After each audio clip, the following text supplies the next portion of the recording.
The Liberal Party, and indeed the coalition, are tearing themselves to shreds. One supposedly more moderate section of Liberals lives in hope of recovering the seats lost to the Teals, mostly in the suburbs of the major cities. Another is clearly looking to the success of the racist Reform Party in Britain, which has built mass support around a platform of anti-migrant and anti-refugee hate. Meanwhile, the National Party first left the coalition after the May election, then rejoined, and has now undermined its stability by junking any commitment to net zero emissions by 2050. Susan Lee's leadership of the Liberal Party is based on a paper-thin majority in the party room. The destabilisation by Andrew Hastie and Jacinta Nampijinpa Price raises questions about her survival. And just to round out this circus, Barnaby Joyce will not recontest his seat as a National and is dropping heavy hints about defecting to One Nation, whose stocks in the opinion polls have doubled this year. In the latest news poll, the coalition's primary vote slumped 4 points to a record low of 24%, while One Nation was up 4 points to a record high of 15%. The Liberals hold just 9 of the 88 seats across the country classified as inner and outer metropolitan, and just 2 of those 9 are inner metropolitan. So is this just post-election defeat blues, or is there something deeper going on among the Conservative parties that could lead to fundamental realignments? To help answer those questions, I'm joined today by Emeritus Professor Judith Brett, who has spent much of her academic career researching and writing about the Liberal Party. Her books include Robert Menzies Forgotten People, published in 1992, and Australian Liberals and the Moral Middle Class from 2003. Her most recent book, published last year, was on the Australian feminist Beatrice Faust. You're listening to The Sound of Solidarity, brought to you by Solidarity. We're a revolutionary socialist group in Australia, and if you'd like to find out more about us, our website is solidarity.net.au. I'm David Glanz, and I'm recording this episode on unceded Wurundjeri land in Naarm or Melbourne. So welcome, Judith. Thank you. Now, political activists can often be guilty of exaggeration and hyperbole, but this crisis seems difficult to understate. Is this a tiff, a passing squabble, or is something fundamental happening at the heart of Conservative politics? Well, I think we're talking about Australia. I do think it's an existential crisis for the Liberal Party. I think it's probably been a long time brewing, but it's come to a head with the massive election defeat that they suffered last year. So, yes, I think there is something fundamentally going on or not going. And what is that fundamental thing? Well, I think there's been a lot of talk about what are the values of the party. But I think if we ask the question, who is it that the party represents, we get closer to understanding why they're in the crisis they're in.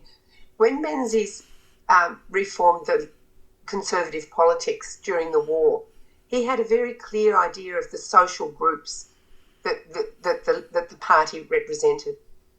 It was a much more class-divided society than it is now, and there was a social formation called the middle class, which called itself the middle class and was different from the working class. It was distinguished by home ownership, levels of education, like probably completing secondary education, the way they were paid, people on salaries rather than wages, and small business owners, and by accents and modes of dressing,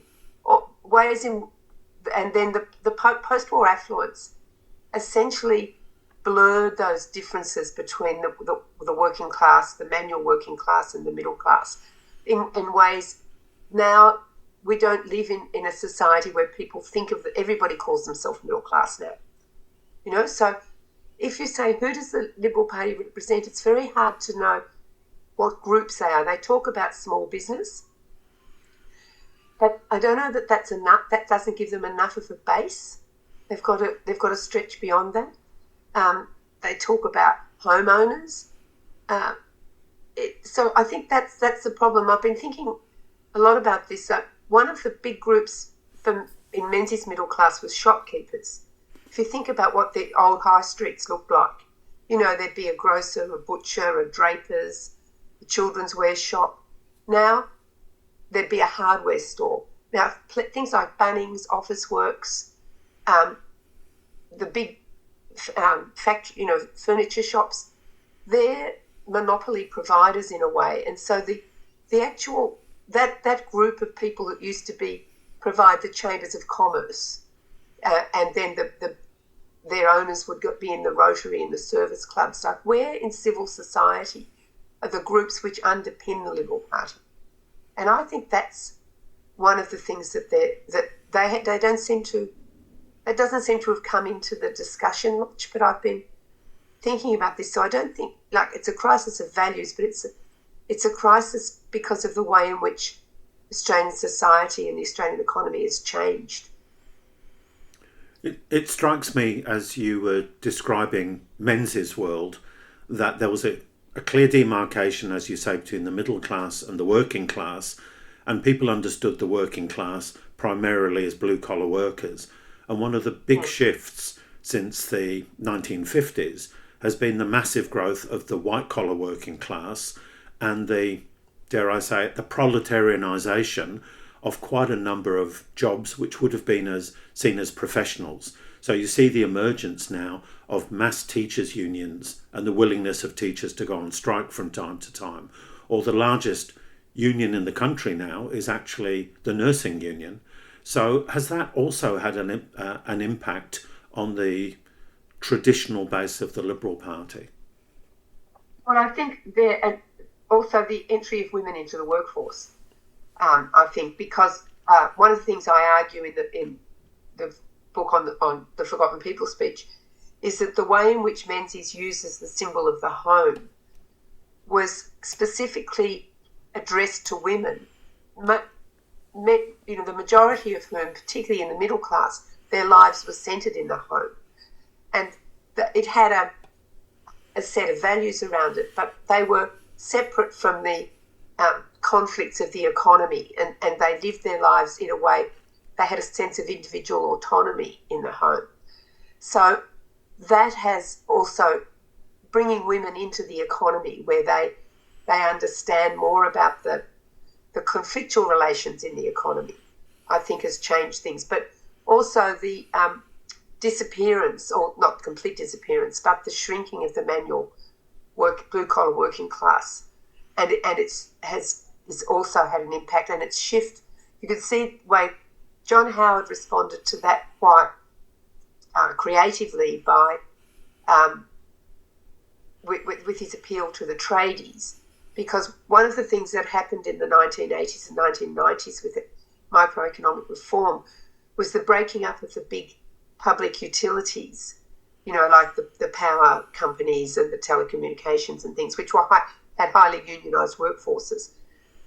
They got broken up, and public works, for example, got contracted out. And so you got a proliferation of effectively sort of, I suppose we could call them blue-collar businesses, an expansion of, and Howard was quite successful, I think, for a time in pulling them into Liberal Party base. But, and they presumably are still an important part of that base when they talk about small business. But I just think they don't have a clear sense of who should be supporting them, and who the support organisations are in civil society. Like there's the IPA, there's a few sort of think tanks, but the role that the service organisations used to play in community life, that's shrunk. The places where the sort of values and virtues that the Liberal Party purports to represent about independence and service, that those organisations are much diminished. Mm. Looking at the economy, Menzies founded and led the Liberal Party at the end of the Second World War, and he was Prime Minister for 16 years. In some ways he got lucky. There was the anti-communist split from the Labour Party, which made life easy for him in electoral terms. And it seemed like the post-war economic boom was never going to end.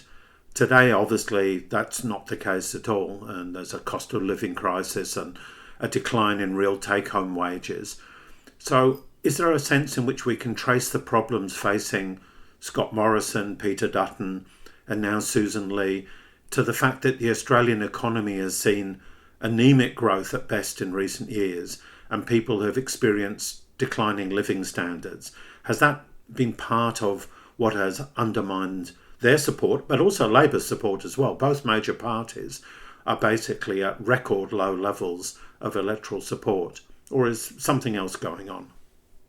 No, I think that's right. I mean, I think, Menzies, like the economy just grew what looked like of its own accord in the 50s, particularly after the middle of the 1950s, through really till the very beginning of the 70s.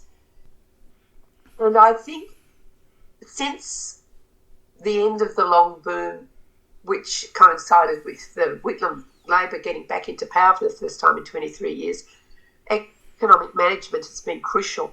Now, Australia's done pretty well, but I think people's faith in politics is partly about what it delivers for them. And so I think you're right that declining sense of economic opportunity, but also rising levels of inequality, because the decline in living standards is not uniform. People, I'm a baby boomer, I'm retired on a very good superannuation package. I'm not noticing any problems. There's groups of people who aren't, but there's a generational inequality now, which is, I think, really biting hard, and which the Liberals don't seem to be taking, that they don't seem to have worked out what to do about it. Now, Labor hasn't worked out that much what to do about it either, but I think it's a little more attuned. I mentioned in my introduction the catastrophic decline in the number of metropolitan seats held by the Liberal Party. Yeah.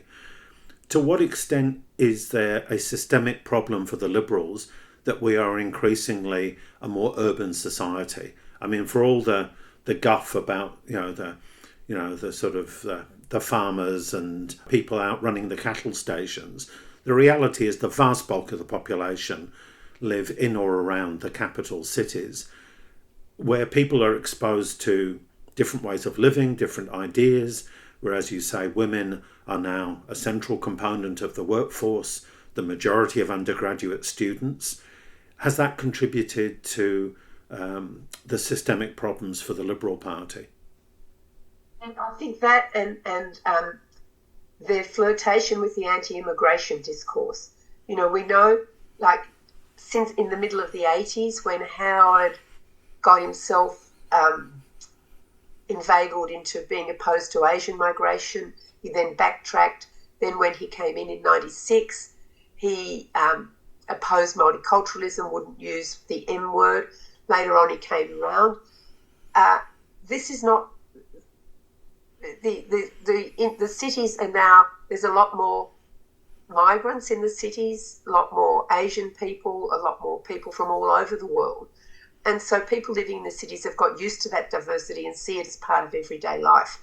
They don't, and so I think that there's much more of that in the cities than there is in the country. So I think that's a big difference. And I think that the flirtation with the anti-immigration discourse, as if it's going to be able to work here like it does in the United States or in the UK, is folly, because there's not enough seats in the outside of the big urban centres for them to win power that way. And that's different. You know, we don't have these big regional towns, except in Queensland, where you see the anti-immigration discourse and that sort of retro white nationalism does have a bit more electoral purchase.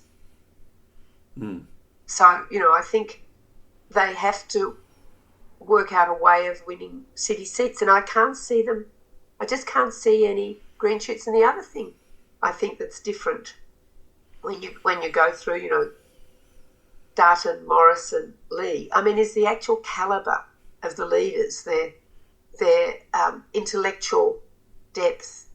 You know, the Liberal Party isn't attracting in pre-selection. I mean, there's nobody of Menzies' intellectual capacity or historical understanding there at all that I can see. I mean, James Paterson is by far their brightest spark, but his pursuit of freedom and liberty, I think, is out of step with, I mean, I think what Australians historically have wanted is security more than they've wanted freedom. Okay, well, that also reflects back on house ownership, doesn't it?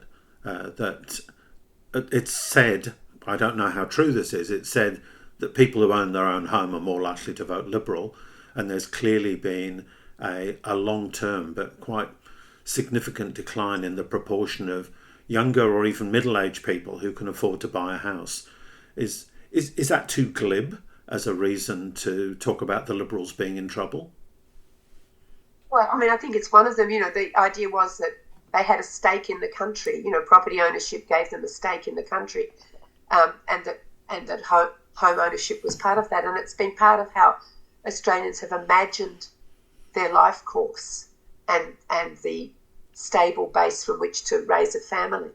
And we don't have easy subsidised. We don't have the sort of rental structures that they have in Europe, where long-term lifetime renting is actually affordable and widespread.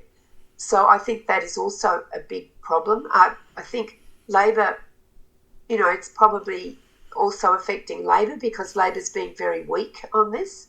I mean, I don't understand why they don't at least do something about negative gearing, even if it was just limiting the number of properties, just for the symbolism of it. It may not make an enormous difference, but it would signal to younger people and to older people who can't have houses that the government understands their problem. The Liberals will, you know, they opposed that in 2019 so vociferously, and Labor's been scared, I think. I mean, one gets the sense that Chalmers would move on this, but Albanese is obviously, you know, is holding him back.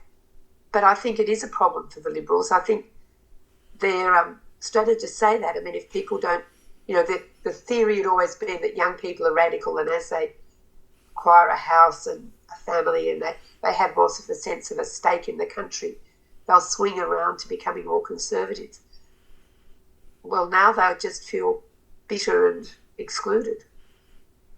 Absolutely. And like I say, that sort of is, I think, you know, a fundamental reason why both the coalition, or the Liberals in particular, and Labor are running along at historically low votes, and that more than a third of the country will vote for anybody else. There's obviously an instability. For some 80 years, the Liberals have clearly been the preferred option for Australia's ruling class, and Labor has been very much the B team. Do you see any signs that big capital is losing patience with the Liberals? It's hard to know. You know, the miners obviously aren't. If we look at Gina Reinhardt. But big capital is also pragmatic, and I mean, it lived happily with Labor during the 1980s. So I think it will be losing patience. But and also we have to realise big capital's never going to provide them with enough votes anyway. You know, and the media landscape has shifted too. So they can't rely on the big tabloid newspapers like the Murdoch press's power is obviously in decline, as is, the progressive press. And I think this is hard for all the parties at the moment, is to know how political communication is actually going to take place with such where it's becoming more fragmented. The poet W.B. Yeats famously wrote, "Things fall apart, the centre cannot hold." And while there are some commentators who say that the Australian electoral system always pushes people to the middle because of preferential voting, there are others who are arguing that the Liberals must inevitably split, with the so-called moderates potentially making common cause with the Teals, and the right forming a new party in competition or potentially in alignment with One Nation. How do you see things panning out? Yeah, that's a good question. Look, I don't know. I mean, I was thinking for a while, yes, the Liberals need to split from the Nationals. That would give the moderates some space, some breathing space, and perhaps they could merge with the Teals. Whether that would work for them, or whether the problems are more deep-seated than that, I'm just not sure. Because, I mean, on the other side of politics, what we've got, effectively is Labor plus the Greens, and whether or not the Greens will become a more important party of opposition. It's hard to know at the moment. Okay, what's going on in this pulling of the men like Barnaby Joyce and trying to pull the party to the right. I mean, that's not going to get them back into government. So maybe the moderates will split, but whether or not that will actually give them enough heft to get back into government, I think is an open question, or to form themselves as a viable alternative government, because at the moment they're not. I mean, I think, when you look across the ranks, there's nobody who looks like they would be a really strong and effective leader. Like Hastie, I think, women are not going to vote for him. Andrew Taylor Angus Taylor, I should say, didn't do well as Treasurer. He doesn't strike me as... I just can't see much leadership potential there in comparison with the talent that's in the Labor government at the moment. So I think a big question for them, or problem for them, is how they're going to attract talent into their parliamentary team. It occurred to me while we were speaking that we might be, in parliamentary terms, looking in future to something much more European, where there are coalitions of multiple parties coming together and obviously horse trading over positions and policies. Maybe we just, although it sounds odd to say this with Labor sitting on such a large parliamentary majority, if you look at the underpinnings of the mass parties, we could be looking at a situation where there's a multiplicity of parties in Parliament, and there are not coalition governments as in Liberal and National, but coalitions between multiple parties. Is that part of our future, do you think? Well, I do think that, I and a lot of other people thought that the outcome of the last election would have been a Labor minority government. We were wrong. And I think that a lot of the hysteria around minority government is misplaced. I did a biography of Alfred Deakin, and he governed in minority governments quite effectively. Now, he didn't have coalitions. He had parties and individuals that guaranteed support. And I think one of the things that's been happening, say, with the rise of the community independents, is electorates wanting somebody who represents them. And that's really going back very much to the sort of old 19th century idea of parliamentary representation, before parties in the disciplined mass party sense formed in the way where, we've experienced for the last century or more. Because a community independent, somebody like Cathy McGowan, if you read and listen to what she says, she always talks about representing her electorate rather than having and her community. Somebody like Alex Dyson, who nearly in Wannon did very well. Again, it's about representing their electorate. Now, they'll say things like, their electorate really cares about climate change, so there will be some broader issues, not just sort of roads and dams and things for them. But I think you're right, there could be sort of unaligned independence. And in a way, the Senate now operates like that. And we're used to that, and I think it's very effective, because what it does is it brings Parliament back as the place where debates happen and consensus and compromise happens, whereas that's been happening inside the political parties. I mean, political parties bring a particular set of policies to the electorate, but that set of policies is the result of a political process inside the parties where different positions are argued out. Now, it may be that more of that will happen inside the Parliament, and I think that's a good thing. In some ways, you may have answered this question already, but trust in politicians is low and getting lower. There's a general phenomenon of disengagement. Can you see any way that the coalition parties can turn this around separately or together? No, see, because I think one of the problems that they have is that they want to go for smaller government, getting government out of people's lives. Whereas, particularly I think facing climate change and the natural disasters that are increasing, I mean, government is the final risk manager in a society, and Australians have always had, probably much more than in the United States, quite a lot of confidence in government as the final risk manager. So I think that's a problem for the coalition, is that we're in a period when people actually want government to be doing more, not less, whereas they think government should be doing less. So whereas Labor has more confidence in the creative capacities of government. That's why I think, their reiteration of their values, I can't see these are values, but anyway, their values of smaller government, less taxation, more scope for individuals. There's a flood or a bushfire, those values go right out the window. What people want is government there with reliable services helping them and helping them rebuild. How effectively does the Liberal Party square the circle when on the one hand it talks about small government and on the other hand it's talking about pouring tens, probably hundreds of billions of dollars into a pipe dream of a nuclear power station system? I mean, how do they justify that in their own terms? How do their supporters understand that? Now, I think that's a good point to bring up.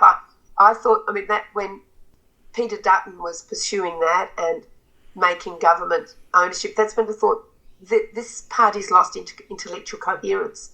It's as if he didn't see the contradiction, and it's as if it was just a political fix. It couldn't possibly have been seen as a viable policy solution because it went against their commitment to lower taxation and to smaller government and to market private enterprise-led development. And I saw it as just evidence of intellectual incompetence. I think that the perception of competence is really crucial for a political party. And since what we've known about robo-debt, which happened under the Liberals, and then Dutton's pretty, fairly like the nuclear fantasy, there's a question mark of competence over the party at the moment, which they don't seem to be addressing. One of the things that I'm finding tiresome about them is the way they keep going on about this Labor government being a terrible government, as if that's enough. You can just say Labor's terrible, without them confronting the fact that they were a terrible government. They did some robo-debt was a terrible scandal, and they haven't confronted that and thought about why it happened and apologised effectively. It's as if they can just project all of this incompetence onto the Labor government. And the Labor government, it's not, it's a cautious and unadventurous government, but it's not an incompetent government. There's levels of competence there that we're seeing. And I think the electorate responds to that. In Britain, the Conservatives are officially the opposition party, but all the polls indicate they would be totally marginalised by reform if an election were to be held today. And as I mentioned previously, some say this can't happen in Australia because preferential voting favours parties in the so-called centre. Personally, I'm not so sure. There's a global shift to racist and far-right parties underway. Why should Australia be any different? Well, I was going to say we've also got compulsory voting, which I think is crucial. But we're going to be different because our demographic makeup now is we're not the old white Anglo country that we were.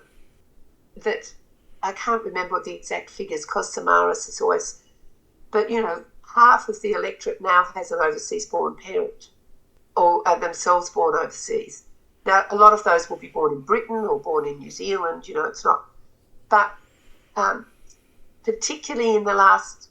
Since how... we've had... had a very diverse migration intake. We've now got big Chinese communities, big Indian communities. I don't think there's enough racists, white racists in the electorate to actually shift things that way anymore. And you can see the way, like the Chinese community, you would think, they're often very focused on small business and family and the sort of values that the Liberal Party say they hold. They shifted away from the Liberals because of their perceived, I'm calling it a flirtation, but with this sort of white nationalism. So I think our demography would make it quite difficult for those sorts of parties to get a grip. I don't say we're not in as much economic distress either as England or parts of the United States are. Yes, living standards, incomes might have gone down a bit, but I don't think there's that level of economic distress. Well, I hope you're right. The Age today, we're recording this conversation on the 10th of November, said that the popularity of Andrew Hastie, of Pauline Hanson, of Jacinta Nampijinpa Price have all sharply increased. And we're aware now that One Nation is running at probably its highest vote share in the opinion polls since it was founded back in the 90s. And there's also overt Nazi mobilisation at a scale which we haven't seen for a very, very long time. So I understand those sort of countervailing factors that you outline. I'm not so sure that people say, oh, we're not as badly off as in Britain or the US. They compare how they are with where they were 5 or 10 years ago, and they look at the chance of their children buying a home of their own. I'm not sure whether the factors which are driving the far right in other countries, I still think are pretty strong here. That's not to say they're going to win, and that's not to say we should simply throw our hands up. We have to resist this. But I think there is still an element in which the ground is slipping away from the Liberals because either they're pulled over to that far right position with One Nation, or because they're trying to win back that multicultural, multi-ethnic urban population. And I think surely that has to be one of the factors that is, tearing the ground out from under their feet. Yeah. I mean, look, it's not to say that there won't be in the sort of the spectrum, maybe 10, 15, even 20% of people who would go with Hastie, but that's not going to be enough, I suppose what I'm saying, to get Liberals back into government. But it also is, you're right, I mean, it's pulling them away from the centre and exacerbating the possibility of some sort of a split. It would be interesting, to see the extent to which that support for Price and Hastie and Hanson is in the regions and not in the cities, so that they might get a few seats in.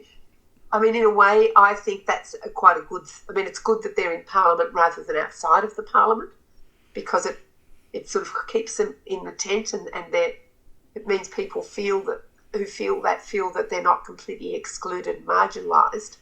But I can't ever see them having a lot of influence in a party of government.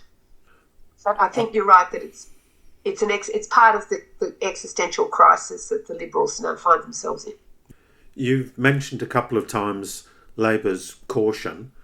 I was talking the other day with a refugee activist who was fuming with Labor, and she was saying to me, it's ridiculous. They're sitting on such a big majority, they're odds on to win the next election, and yet Labor's agenda on refugees and so much more is cautious, conservative, and sometimes downright reactionary. Why do you think the Labour Party is so loath to take advantage of the crisis in Liberal ranks? Isn't this a time for bold measures because the opposition is in complete disarray? Well, that's what I would think. I'm sure many people think.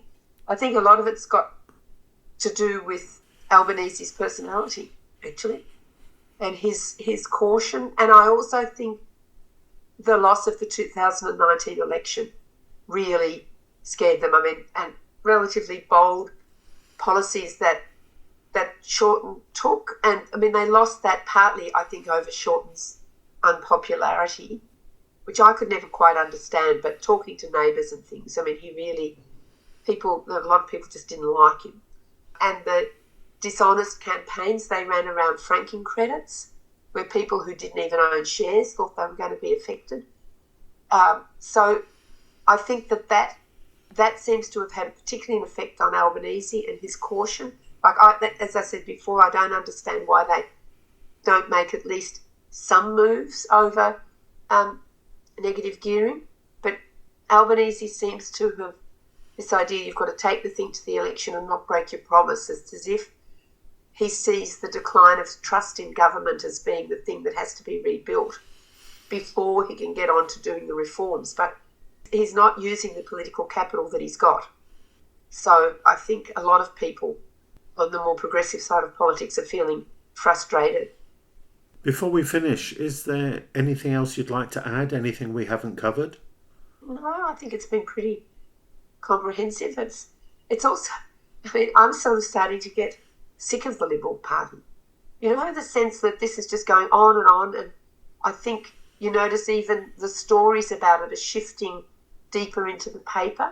In terms of political capital, they seem to me have run through an enormous amount since the election and have got little left, and people will just get bored with their infighting, I think, particularly as we're coming into the summer. And, so I do think we could be facing some sort of realignment in the next few years. All right. Well, thank you very much for your time today, Judith. I really appreciate your input. Thank you for having me.